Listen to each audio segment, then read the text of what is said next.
క్రైస్తలో చేరవచ్చిన మీకు అందరికీ ప్రభువైన యేసుక్రీస్తు శుభాలు తెలియజేయుచున్నాను. ఈ దినము కొరకు ఏర్పాటు చేయబడిన లేఖన భాగము అపోస్తల కార్యములు 20వ అధ్యాయము 4వ వచనం. మరియు పుర్రు కుమారుడును బెరయ పట్టణస్థుడునైన సపుత్రును తెస్సలోనికలలో అరస్తీర్కును సెకుందును దెర్బే పట్టణస్థుడునైన గాయియును తిమోతియును ఆసియా దేశస్థులైన తుకికు తెఫ్రీమును అతనితో కూడా వచ్చిరి. Praise the Lord. దేవునికి స్తోత్రం. హల్లెలూయా, హల్లెలూయా, హల్లెలూయా, స్తోత్రం. క్రీస్తునందున్న ప్రియ సహోదరి సహోదరులారా, టీవీ సెట్ల ద్వారా అంతేకాకుండా యూట్యూబ్ ద్వారా ఈ కార్యక్రమాన్ని చూస్తున్నటువంటి నా ఆత్మీయ బంధువులారా, మీ అందరికీ శుభోదయం. మీ అందరికీ యేసుక్రీస్తు నామములో శుభములు, కృపయు సమాధానము మీకు విస్తరించునుగాక. మీరందరూ చక్కగా ఉన్నారా? క్షేమంగా ఉన్నారా? మీరు ఒకవేళ క్షేమంగా లేకపోతే దయచేసి తెలియజేయండి, దానికి కారణాలు తెలియజేయండి. ప్రార్థించడానికి సిద్ధంగా ఉన్నాం. ప్రభువు మనందరి క్షేమము కోరుకునేవాడు. ఒక దుర్మార్గుడైన మనిషి అయినప్పటికీ అవతల మనిషి బాగుండాలని కోరుకుంటారు. అటువంటిది సుగుణాల సంపన్నుడైనటువంటి మన దేవుడు, సుగుణాల రాశి అయినటువంటి దేవుడు, ఫుల్ ఆఫ్ గుడ్ అట్రిబ్యూట్స్, సద్గుణ సంపన్నన్ అని మలయాళంలో రాయబడింది. సద్గుణ పూర్ణన్, సద్గుణ సంపూర్ణన్. మన దేవుడు, ఆయనలో దుర్గుణాలు లేవు, సద్గుణాలు మాత్రమే నిండుగా ఉన్నాయి. సద్గుణములతో నిండుకున్నవాడు. ఆయన ప్రేమ, నీతి, మహిమ, పరిశుద్ధత ఎన్ని రూపాలని తాను కలిగి ఉన్నాడు. దేవుని స్తోత్రం. హల్లెలూయా. మనం ఆలోచిస్తుంటే ఆలోచిస్తున్నా అంటే ధ్యానిస్తున్నాను, అంటే మనం మాట్లాడుకుంటున్నాను, డిస్కస్ చేసుకుంటున్నాను అనగా నేను వివరిస్తుండగా మీరు వింటూ ఆలోచిస్తున్న మీ మనసులో ఏవో సందేహాలు వచ్చి ఉంటాయి. ఆ సందేహాలు అలా వచ్చినట్లయితే దయచేసి నాతో పంచుకోండి. gfihmi2015@gmail.com. GFI అనగా గిడియోన్ ఫెలోషిప్ ఇంటర్నేషనల్. HMI అంటే he must increase. 2015@gmail.com. Email ద్వారా నన్ను మీరు కాంటాక్ట్ చేయొచ్చు. నేను రోజు మెయిల్ చెక్ చేసుకుంటుంటాను. రోజు కనీసం 2-3 సార్లు మెయిల్ చెక్ చేసుకుంటాను. కనుక మీకు వెంటనే వితిన్ 24 అవర్స్ నేను రెస్పాండ్ చేయగలను.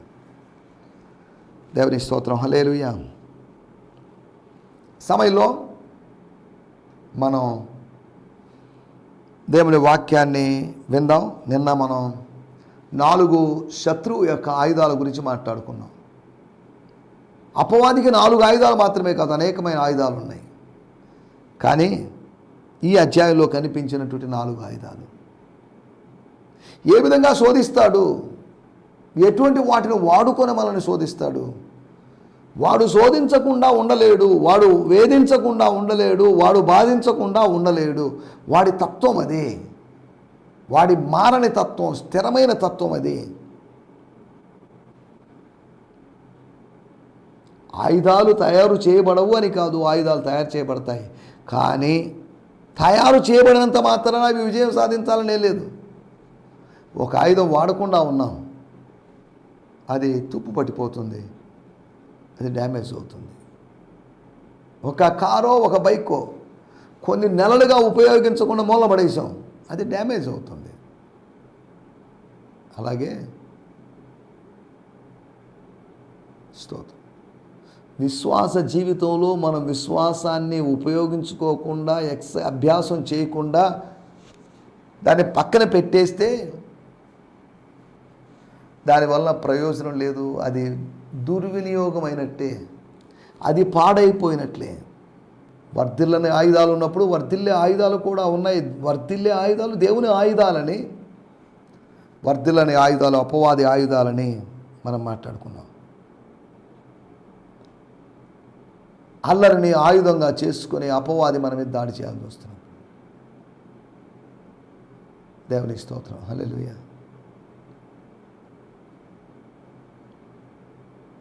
యెషయా గ్రంథము 54:17. నీకు విరోధముగా రూపించబడిన ఏ ఆయుధము వర్ధిల్లదు. నీకు విరోధముగా ఏ ఆయుధము రూపించబడదని కాదు, రూపించబడతాయి, రూపించబడనివ్వండి. ఒకటే మాట, అవి వర్ధిల్లదు. ఎంత బలమైన ఆయుధమైనప్పటికీ, ఎంత వాడి అయినా, ఎంత సూదిగా కూసిగా ఉన్నటువంటి ఆయుధమైనప్పటికీ కూడా అది ఫలించనేరదు. అసలు విశ్వాసులే ఆయుధాలు లాంటి వాళ్ళు, విశ్వాసులే మునికోలలు లాంటి వాళ్ళు. ఆయుధాలను తీసుకొచ్చి ఆయుధాల మీద దాడి చేయడంలో అర్థమేముంది? దానివల్ల ప్రాణ నష్టం జరిగే అవకాశం లేదుగా. ఆయుధంతో మనము డీల్ చేయలేము. కాకపోతే ఆయుధంతో కలుపుకొని స్తోత్రం మనం ముందు సాగుతాం. ఆయుధాలు, సాతాను పోరాడుతున్నాడు, అందుకనే ఆయుధాలు ఉన్నాయి. దేవుడు పోరాడుతున్నాడు, అందుకనే ఆయుధాలు ఉన్నాయి. ఆయుధాలు లేనిది ఎక్కడ? ప్రతి వ్యక్తికి ఆయుధం కావాలి. ప్రతి సైనికుడి చేతిలో ఆయుధం ఉంటుంది. శిష్యుల చేతిలోనే కత్తులు ఉన్నాయి. యేసు ప్రభు యొక్క శిష్యులండి, వాళ్ళ చేతుల్లో కత్తులు లేవా? ప్రభువా, ఇక్కడ 2 కత్తులు ఉన్నాయి, చాలు, దట్స్ ఎనఫ్. 12 మందికి 2 కత్తులు ఏంటి ప్రభువా? లేదా 11 మంది లేదా 12 మంది ఉన్నాం, దీనికి ఎందుకు ఇన్ని కత్తులు? ఇన్నే మరి ఎక్కువ, తలా ఒక కత్తి ఉంటే బాగుండేది కదా. ఒకవేళ కత్తి లేని వాడు పట్టణమ్మకి కత్తి కొనుక్కోవాలి. అనగా దేహాన్ని కప్పేటువంటి వస్త్రం కన్నా ప్రాణాన్ని కాపాడేటువంటి ఆయుధం ముఖ్యం. The weapon which protects us is important than the garment that covers us. మనల్ని కప్పే వస్త్రం కన్నా మనల్ని కాపాడేటువంటి ఆయుధము మంచిది, అది మేలైనది. దేవుని స్తోత్రం, హల్లెలూయా. నేను చదువుతున్నాను ఒక మాట, 2 కొరింథీయులకు రాసిన పత్రిక 10వ అధ్యాయంలో రాయబడిన ఒక మాట. ఇక్కడ రాయబడిన మాట ఏంటంటే మన ఆయుధాలను గురించినట్టు మాట. మనకు ఆయుధాలు లేవని కాదు, మనకు ఆయుధాలు ఉన్నాయి. ఏంటి ఆయుధాలు? ఆయుధాల గురించి ఏం చెప్పబడిందని చూద్దాం. స్తోత్రం.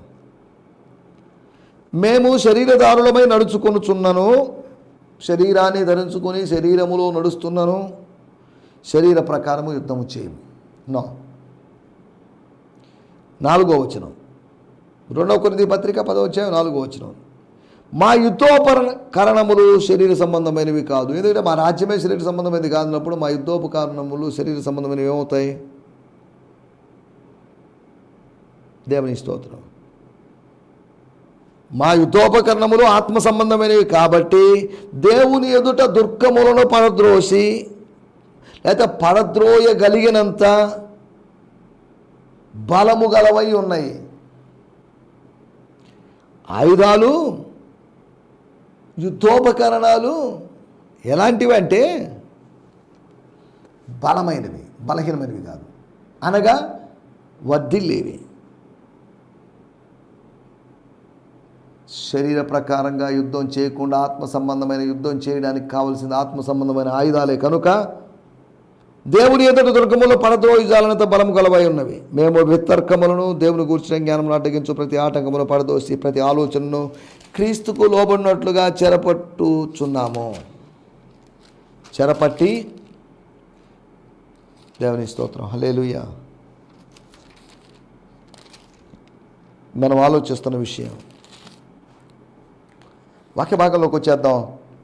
కుట్రలు, మతం కావచ్చు, శోధనలు కావచ్చు. శోధించబడుతున్నాం. యోసేపు శోధించబడ్డాడు, సంసోను శోధించబడ్డాడు, యేసు శోధించబడ్డాడు. అంటే శోధించబడిన వాళ్ళు చాలామంది ఉన్నారు. యోబు భక్తుడు చెప్పాడు, శోధించబడిన తర్వాత నేను సువర్ణముగా మారేదను, సువర్ణముగా కనబడేదను. శోధనకు ముందున్నట్టుగా నేను ఉండను, శోధన తర్వాత నేను వేరుగా ఉంటాను. విశ్వాస జీవితంలో శోధనకు పూర్వం, శోధన తరువాత. యోబు జీవితంలో చూడండి, శోధనకు పూర్వం ఎలా ఉన్నాడు, శోధన తర్వాత ఏమైంది అతనికి. అతను సువర్ణంగా మారాడంటే ఆత్మ సంబంధంగా. అతని దగ్గరికి వెండి వరహాలు అవి తీసుకొచ్చేసారు. అతడు ఆశీర్వదించబడ్డాడు. స్తోత్రం. తన కుమారుల నిమిత్తం 1వ అధ్యాయంలో చేసినట్టుగా మళ్ళీ వారు తమను అపవిత్రపరుచుకున్నారేమో అని, దేవదూషణ చేసి అపవిత్రపరుచుకున్నారేమో అని మళ్ళీ చేశాడో లేదో కూడా మనకు రాయబడలేదు. తనకు మరలా దేవుడు సంతానాన్ని అనుగ్రహించాడు. 10 మంది పిల్లలను అనుగ్రహించాడు. 10 మంది పిల్లలను అనుగ్రహించాడంటే వయసు పైబడుతున్న కొద్దీ పిల్లలను అనుగ్రహించాడు అంటే దాని అర్థం దేవుడు కార్యం చేశాడని అర్థం.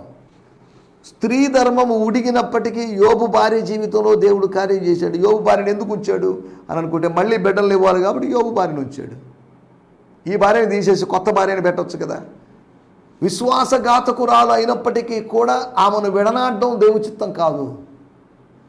మూర్ఖులు మాట్లాడుతున్నావు, వేదాంతం నీకు తెలియడం లేదు, లేకపోతే థియాలజీ నీకు అర్థం కాలేదు కాబట్టి వదిలేసి దయచేసి ఎక్కువ మాట్లాడొద్దు. నువ్వు విడిచిపెట్టమంత మాత్రాన్ని నేను విడిచిపెట్టేది లేదు. నిన్ను విడిచిపెట్టమని నేను చెప్పనప్పుడు నన్ను విడిచిపెట్టమని ఎలా చెప్తావు అన్నట్టుగా ఆయన ప్రశ్నించాడు. దేవుని స్తోత్రం, హల్లెలూయా.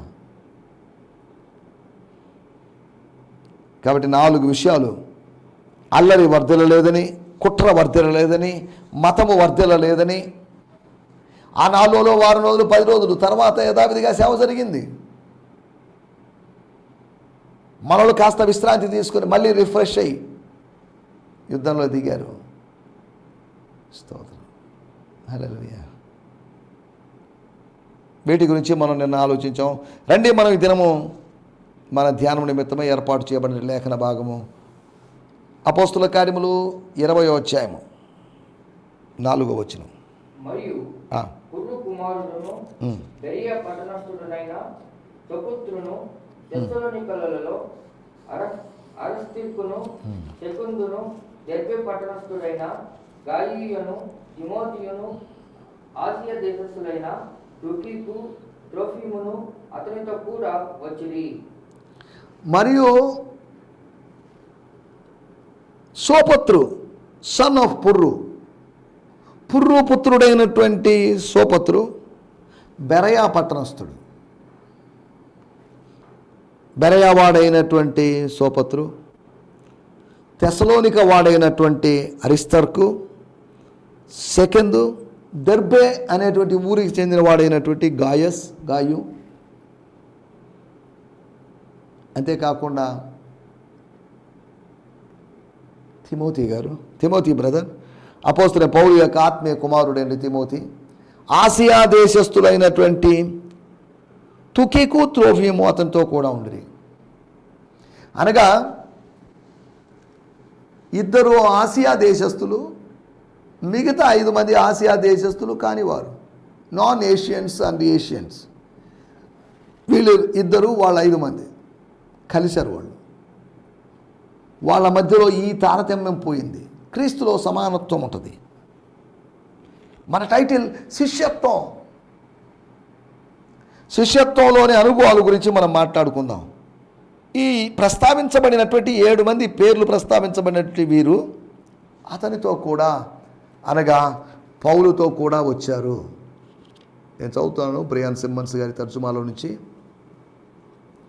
7 men accompanied him. 7 మంది మనుషులు అన్నప్పుడు అపోస్తుల కార్యములు 6వ అధ్యాయం గుర్తొచ్చే అవకాశం ఉంది మనకు. 7 men accompanied him as far as western Turkey. They were సోపత్రు అని రాయబడింది. సోపేటర్. రోమాపత్రిక 16వ అధ్యాయంలో సోసిపేటర్ అని రాయబడింది. రోమాపత్రిక 16వ అధ్యాయము 21వ వచనం. ఈయన పౌలు యొక్క బంధువు అయినటువంటి వాడు అనే చరిత్ర చెప్తుంది. His name means his father's saviour. అతని తండ్రి యొక్క రక్షకుడు అని పేరు అనమాట ఈ పేరుకి అర్థం. They were Sopater son of Pyrrhus, పుర్రు. ఈ మాట అరామిక్ తర్జుమాలో లేదట. పైరస్ అనే మాట the son of fiery red flames. ఎర్రనైనటువంటి అగ్ని జ్వాలల వంటి వాడు, లేదా అగ్ని జ్వాలలకు పుత్రుడు లాంటి వాడు అనే అర్థం అన్నమాట దానికి. అరిస్టార్కస్ అంటే అరిస్తార్కు అంటే అరిస్టోక్రాట్ అనేటువంటి మాట మనం వింటాం. ఒక రాజరిక కుటుంబానికి సంబంధించిన వ్యక్తి, సంపన్న కుటుంబానికి సంబంధించిన వ్యక్తి అని అర్థం. దీని పేరు బట్టి అర్థం చేసుకోవచ్చు. తర్వాత రాయబడిన మాట, సెకండస్ ఫ్రమ్ థెస్సలోనికా, స్తోత్రం, గాయస్, స్తోత్రం. It is likely that Tychicus was a native of Ephesus, since he carried the letter of Paul wrote to them as well as the letter to Colossae. కొలొస్సీ పత్రిక లేదా ఎఫెసీ పత్రికను తుకీకు చేత ఇచ్చి పంపించాడు. తుకీకు ఎఫెసీ పట్టణస్థుడు అయింటాడు. He's also mentioned in 2 Timothy 4:12, తీతు 3:10. His name means child of fortunate. అదృష్టవంతుడైన బిడ్డ, అదృష్టవంతుడైన భాగ్యవంతుడైన కుమారుడు అని ఇతని పేరు యొక్క అర్థం అట. And Trophimus from western Turkey. These men went ahead and were waiting for us at Troas. స్తోత్రం. నేను ఎందుకు చెప్తున్నానంటే ఈ కొన్ని పేర్లు ఎక్స్ట్రా ఉండేసరికి మనం చదవడం కష్టంగా కూడా అనిపించవచ్చు. కానీ కొన్ని విషయాలు మనం అర్థం చేసుకోవచ్చు. పరిశుద్ధాత్ముడు అవసరమైంది రాయించాడు, అనవసరమైంది ఏది రాయలేదు ఇక్కడ బైబిల్ మొత్తంలో. ఒకటి, శిష్యత్వంలో సమానత్వం ఉంటుంది. There is equality in discipleship. అంటే ఏంటి దాని అర్థం? తెస్సలోనిక వాడైనటువంటి బెరయ పట్టణానికి సమీపంలో ఉన్నటువంటి తెస్సలోనిక వాడైనటువంటి అరిస్తార్కస్ అనగా యజమానుడు అని పిలువబడినవాడు, యజమానుడిగా ఎంచదగినవాడు, సంపన్నుడిగా ఎంచదగినవాడు. చూడండి.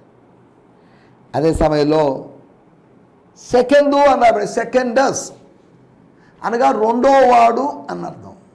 అనగా ఈ మాట బానిసలను ఉద్దేశించి చెప్పండి మాట.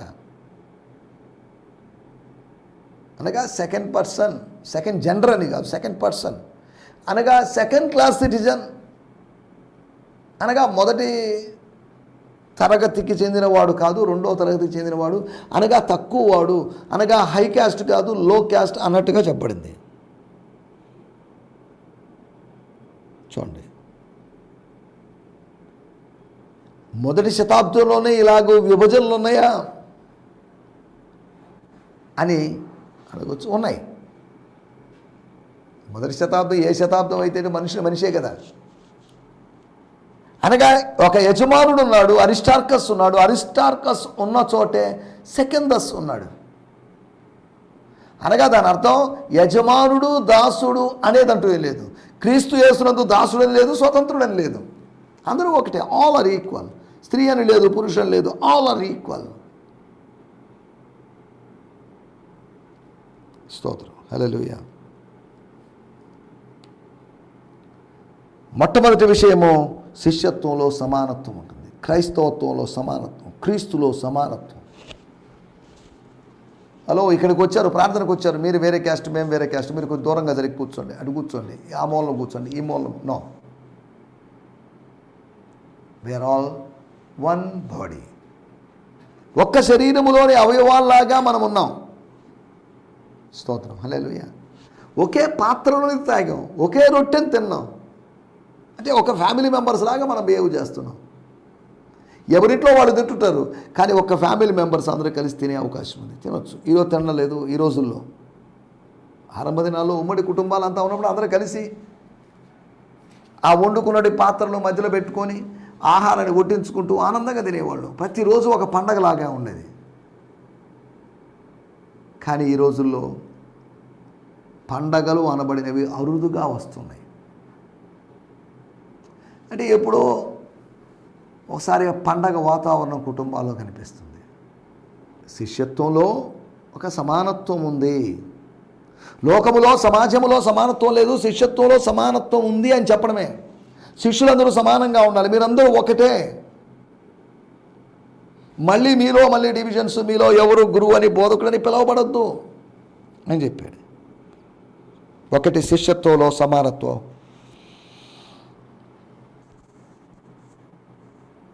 పౌలు ఒంటరిగా ఉన్నాడు. ఇప్పుడు అంటే ఒంటరిగా ఉన్నాడు, పెళ్ళి అయిందా లేదా అనే దాని గురించి చర్చలు మనం ఇప్పుడొద్దు. ఒక సమయంలో తాను ఏథెన్స్లో ఒకటిగా ఉన్నాడు. తర్వాత సైలస్ ఉన్నాడు, తిమోతి మరియు డాక్టర్ లూకా గారు అతనితో ఉండి ఆగిపోయారు. ఇప్పుడు విచిత్రంగా 7 మంది టీం, 7 ప్లస్ పౌలు ప్లస్ శీల, అనగా ఇంచుమించు అదొక టీం, 9-10 మందితో ఉన్నటువంటి టీం. ఆ టీం వర్క్, ఒక సహవాసం. వారు అతనితో కూడా వచ్చినాయి. దేవుని స్తోత్రం, హల్లెలూయా. శిష్యత్వంలో సమానత్వం ఉందని, శిష్యత్వంలో రెండవది సహవాసపు అనుభవం అని. It's a fellowshipping experience.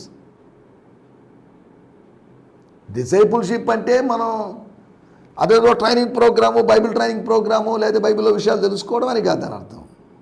మనం ఆలోచిస్తున్నట్టు మాట శిష్యత్వంలో ఉన్నటువంటి కొన్ని ఎలిమెంట్స్ని గురించి, 4 ఎలిమెంట్స్ని గురించి మనం మాట్లాడుకోబోతున్నాం.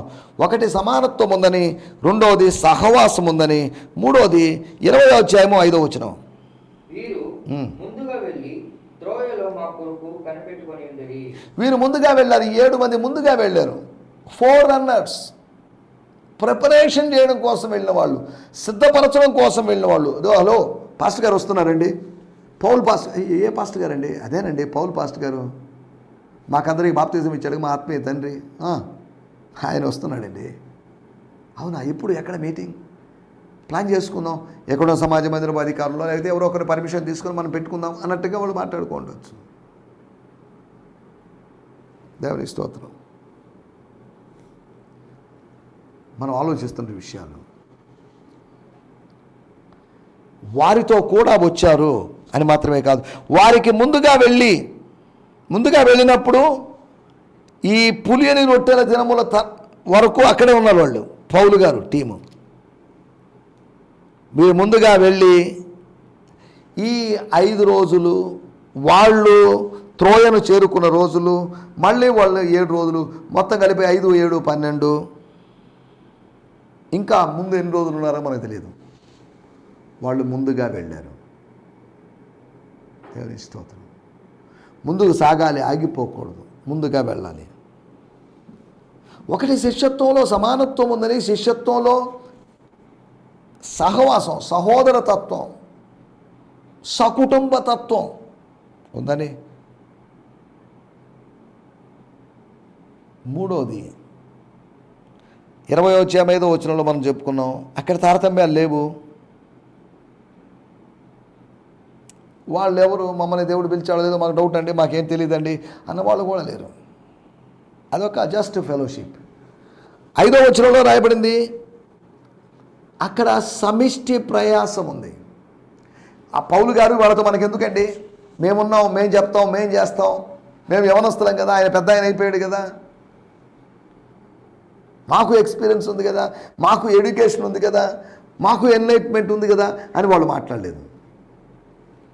దేవుని స్తోత్రం, హల్లెలూయా. వాళ్ళ యొక్క సమిష్టి కృషి. New testament ministry is always team work. జట్టుగా పనిచేయడం అనగా టీమ్గా పనిచేయడం, బృందంగా పనిచేయడం,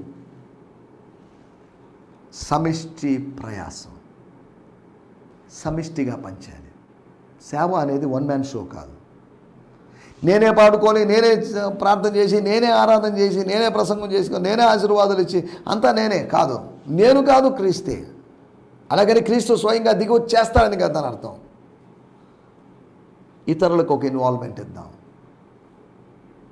హలో, మీరు రండి, మీరు చేయండి. ఇది నేను ఒక్కడే చేయగలను, కానీ మీరు కలిశారనుకోండి త్వరగా చేయగలం అని అన్నట్టుగా. దేవుని స్తోత్రం, హల్లెలూయా. సమిష్టి ప్రయాసం, అది ఇట్స్ అ టీమ్ వర్క్. 4వ విషయం నేను చెప్పి ముగిస్తాను.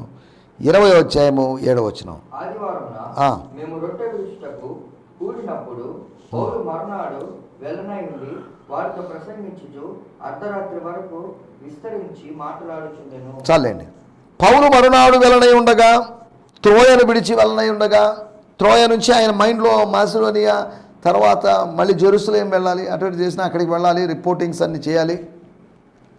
కాబట్టి అర్ధరాత్రి వరకు విస్తరించి మాట్లాడుచున్నాను. ఎందుకు కాస్త రెస్ట్ తీసుకొని రేపు ఉదయాన్నే బయలుదేరి తెల్లవారుజామున బయలుదేరేది అలా వెళ్దాం అనుకోలేదు. ఈరోజు జరగాల్సిన పరిచర్య ఈరోజు జరగాలి, రేపు జరగాల్సిన పరిచర్య రేపు జరగాలి. ఈరోజు జరుగుతున్న పరిచర్య రేపటి పరిచర్యకి ఆటంకంగా మారకూడదు. రేపటి పరిచర్య అనేది ఈరోజు పరిచర్యకి ఆటంకంగా మారడానికి వీల్లేదు. దేవుని స్తోత్రం, హల్లెలూయా. శిష్యత్వంలో సమానత్వం ఉందని, శిష్యత్వంలో సహవాసం ఉందని, సమిష్టి ప్రయాసం ఉందని. దేవుని స్తోత్రం, హల్లెలూయా. 20:7 నుంచి మనం ఆలోచించిన మాట అంతసేపు ఓపికగా విన్నారు. ఆన్లైన్ ప్రేయర్ ఏం కాదు అది, కానీ ఆన్లైన్ ప్రేయర్ లాగా ఎక్స్టెండ్ అయింది. మన సంఘాలు కొంచెం వాక్యం ఎక్కువ చెప్తే సార్ ఎందుకు సార్ సేపు చెప్పడం, కొద్దిగా తగ్గించండి, ఓ 10 నిమిషాలు తగ్గించండి, ఓ 15 నిమిషాలు తగ్గించండి. పేర్లు చెప్పగానే ఒక ప్రాంతంలో ఒక సంఘంలో పాస్టర్ గారు ఎక్కువైతే ఒక 20 నిమిషాలు ప్రసంగం చేస్తారట. అప్పుడు సంఘ పెద్దలందరూ కూర్చొని మాట్లాడుకుంటారు, ఎందుకు పాస్టర్ గారు అని సేపు చెప్తారు వాక్యం, ఓ 10 నిమిషాలు తగ్గించండి అన్నారట. 20 నిమిషాల వాక్యానికి వాళ్ళకి బోరై ఇంకో 10 నిమిషాలు తగ్గించమంటే ఏం వాక్యం చెప్పుకోకపోతే నష్టమే ఉంది. హడావిడిగా జరగాలని చూడొద్దు. దేవుని సన్నిధిలో ఉండండి, కూల్గా ఉండండి, ప్రశాంతంగా ఉండండి. స్తోత్రం, హల్లెలూయా. కాబట్టి 4వ విషయం, సత్యం కోసం దాహం, సత్యములో ఎదగాలనేటువంటి ఆలోచన. శిష్యత్వంలో సమానత్వం ఉందని, సహవాసం ఉందని, సమిష్టి ప్రయాసం ఉందని, సత్యం కోసం దాహం ఉందని. వీళ్ళు 7 మంది కూడా చాలానేది అయ్యగారి ప్రసంగం విని చెప్పనివ్వండి, వింటాం, సరే నిద్రపోనివ్వండి, మనం ఏం చేయగలం అని మాట్లాడుకోవచ్చు. ఏదేమన్నప్పటికీ సత్యం కోసమైన దాహం మనలో కనిపించాలి. కాబట్టి ఇట్టి శిష్యత్వపు అనుభవంలో మనం ముందుకు సాగడానికి ప్రభు మనందరికీ సహాయం చేయనుగాక. ఆమేన్, హల్లెలూయా. మీ అందరికీ వందనాలు. ఈ సందేశము మీకు ఆశీర్వాదకరంగా ఉందని నమ్ముచున్నాము. ప్రార్థన అవసరతల కొరకు మమ్మల్ని సంప్రదించవలసిన మా చిరునామా గిద్యోన్ మిషన్ చర్చ్, 6వ వీధి, శాంతినగర్, నెల్లూరు 4, ఆంధ్రప్రదేశ్. పిన్ 524004. మా ఫోన్ నంబర్లు 7036443613 మరి ఒక నంబర్ 9392293010. మా ఈమెయిల్ ఐడి gfihmi2015@gmail.com. దేవుడు మిమ్మును ఆశీర్వదించునుగాక. ఆమేన్.